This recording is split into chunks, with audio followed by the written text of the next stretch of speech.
الرحمن الرحيم هل يستوي الذين يعلمون والذين لا يعلمون وقال النبي صلى الله عليه وآله وسلم من لم يهتم بأمر المسلمين فليس منا. ارریہ شہر اور اس کے ارد گرد علاقوں سے آئے ہوئے علماء کرام اور مسلمان احترام قابل احترام، میں بے حد شکر گزار ہوں آپ سب کا اور عبارت شریعہ کے ذمہ داروں کا کہ انہوں نے آپ سے ہمیں مخاطب ہونے کا موقع دیا. دوستو، آپ نے ابھی تفصیل سے علماء کی باتیں سنی. اب بہت زیادہ گنجائش اس بات کی نہیں ہے کہ موضوع کو بار بار دہرایا جائے. آپ نے ابھی دارالعلوم دیوبند وقف کے استاد کی زبانی بہت قیمتی باتیں سنی اور امبیڈکر کے واقعات کو سن کر آپ کے دلوں میں یقیناً ایک جذبہ پیدا ہوا ہوگا. اور پھر اس وقت کے صدر جمہوریہ کی مثال دے کر انہوں نے آپ کے دل کے تار کو چھیڑا ہے. اس پس منظر میں ہم آپ کے سامنے دو باتیں عرض کریں گے. ایک تو یہ بات کہ بعض نعمتیں وہ ہوتی ہیں جن کی قدر کبھی کبھی دلوں سے نکلتی اور دماغوں سے اوجھل ہوتی ہے، نگاہوں سے اوجھل ہوتی ہے اور کبھی کبھی دل میں رہتی ہے. ہم اور آپ باشندگان بہار کے مسلمانوں کے لیے عبارت شریعہ یہ وہ عظیم نعمت ہے جس کا بدل ملک ہی نہیں دنیا کے بہت سے حصوں میں نہیں. یہ وہ عظیم نعمت ہے.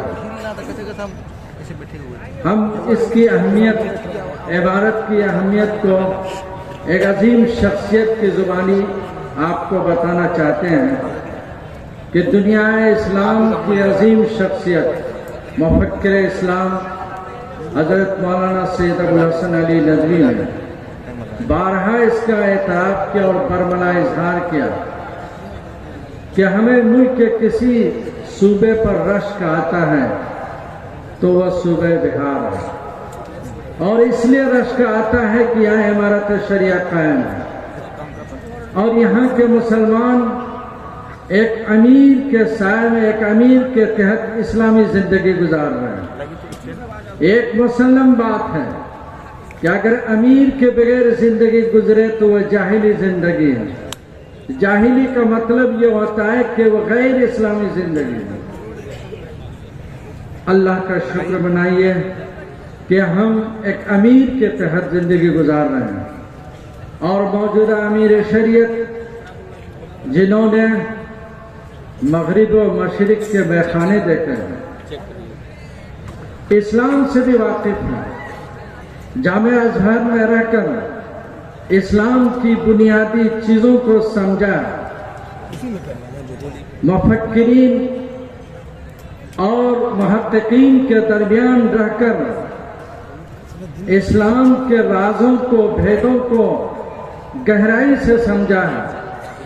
عالم اسلام، عالم عرب کو بھی دیکھا ہے، اس کی زبانیں سیکھی ہیں اور پھر یورپ کے ملکوں میں رہ کر وہاں عملی کام کر کے انہوں نے دیکھا اور سمجھا ہے. اس لیے بجا طور پر ہم یہ کہہ سکتے ہیں کہ انہوں نے مغرب و مشرق کے میخانے دیکھا، اپنا گھر بھی دیکھا ہے، اپنے باپ کو بھی دیکھا ہے، دادا کو بھی دیکھا ہے.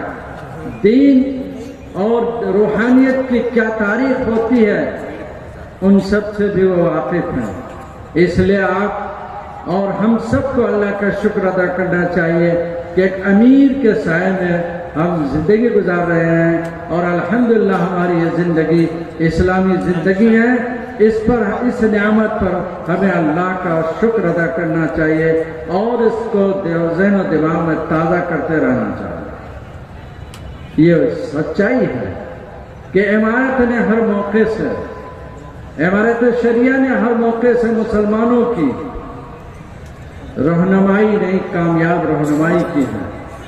جہاں ضرورت پڑی بے باکی کا سبق دیا ہے، جہاں ضرورت پڑی ان کو اپنی تاریخ کی یاد دلائی ہے، جہاں انہوں نے محسوس کیا کہ ملت کو اس وقت کس ڈھنگ سے اور کہاں کھڑا کرنا ہے اس کے لیے جد و جہد کی ہے. آپ صبح سے ٹیکنالوجی کی تعلیم، عصری تعلیم اور مختلف طرح کی تعلیم کے بارے میں سن رہے ہیں. ہندوستان برصغیر ہند و پاک جہاں دینی تعلیم کی جڑیں مضبوط ہیں اور جہاں قدیم تعلیمات کو سینے سے لگانے کو سرمایہ افتخار سمجھا گیا اور یقیناً ضرورت تھی، اور اس چیز نے ملت کو سنبھالا، دینی حیثیت سے برقرار رکھا. وہاں ہمارا شریعہ نے مسلمانوں کی ملی اور سماجی حیثیت اور اس کی معاشی پوزیشن کو مضبوط کرنے کے لیے جو جدوجہد کی، اور حضرت امیر شریعت راوی سید شاہ منت اللہ رحمانی رحمہ اللہ نے اور پھر ان کے احباب نے، قاضی مجاہد الاسلام نے اور بعد کے لوگوں نے کس ڈھنگ سے اس ملت کے نوجوانوں کو تعلیم کے میدان میں، ٹیکنالوجی کے میدان میں آگے بڑھانے کی جدوجہد کی اور عملی تصویر پیش کی، اس کے تذکرے آپ نے سنے. میرے دوستو، یہ چیز ہمارے لیے انتہائی اہم ہے. آج پھر وہی بات آ رہی ہے. اس انگریزوں کے واقعات آئے بہت. انگریزوں نے یہاں نظام تعلیم کو کس طرح تہس نہس کیا، علماء کو کس طرح تحت کیا، جیلوں کے سلاخوں میں بند کیا، کتنوں کو سولیوں پر چڑھائی. لیکن حضرت شیخ الہند کا نام آپ نے سنا اور بہت سے علماء کا نام سنا. مولانا سید ابو محاسن سجاد علیہ الرحمہ نے بہار کی سرزمین پر ملت کی اجتماعی پوزیشن کو مضبوط کرنے کے لیے اور پورے ملک میں امارت قائم کرنے کے لیے اور مسلمانوں کو ایک صف میں اور ایک متحدہ پلیٹ فارم میں جمع کرنے کے لیے جدوجہد کی اور وہ تاریخ ساز کارنامے انجام دیے جس کی مثال کم ملتی ہے. حضرت مولانا مفکر اسلام مولانا سید ابو الحسن علی ندوی نے ان کے سلسلے میں جو تذکرے کیے ہیں، ان کی جو فقہی بصیرت تھی، اصول فقہ پر ان کی جو نظر تھی، تاریخ پر ان کی جو معلومات تھی، قانون دانی اور اس کے نقطہ رسی جو ان کا ملکہ تھا، مولانا نے بیان کیا کہ ایسے عالم دین دور دور تک تاریخ میں نظر نہیں آتے. ان کے سائے میں یہ ہمارا شریعہ قائم ہوئی. انہوں نے اس زمانے میں بھی ملت کے سلگتے ہوئے مسائل کو بہت ہی جرأت اور محنت کے ساتھ، قوت کے ساتھ، قوت عمل کے ساتھ پیش کیا اور ملت کو بیدار کیا. یہی بہار ایک تنظیم آ رہی تھی، ایک کوشش ہو رہی تھی. خاص پس منظر میں مولانا یہاں پٹنہ سے شیر کی طرح نکلتے ہوئے گئے اور سرحد پر گئے. مولانا آزاد کو، مولانا مدنی کو اس کوشش سے، جو بظاہر وہ کوشش اس ملک کے باشندوں کے درمیان اتحاد و اتفاق کی تھی، لیکن اس کے تہ میں ملت کی غیرت، دینی غیرت بٹ رہی تھی. مولانا ابو المحاسن سجاد علیہ الرحمہ نے وہاں دینی غیرت کو ابھار کر اور اس للکار کر اور علماء کو افہام تفہیم کے ذریعے سے وہاں سے واپس کیا. یہ وہ عظیم مفکر تھے جنہوں نے ہمیں اتنی بڑی دولت دی تھی، اس لیے اس دولت اور نعمت کا ہمیں احساس کرنا چاہیے. دوسری بات آپ کے ذہن میں یہ ڈالنا ہے کہ تعلیم کی اہمیت پر جو باتیں چل رہی ہیں، ایک وقت تھا کہ انگریزوں نے جب مدارس کو یہاں تہس نہس کر دیا تو مولانا ابو القاسم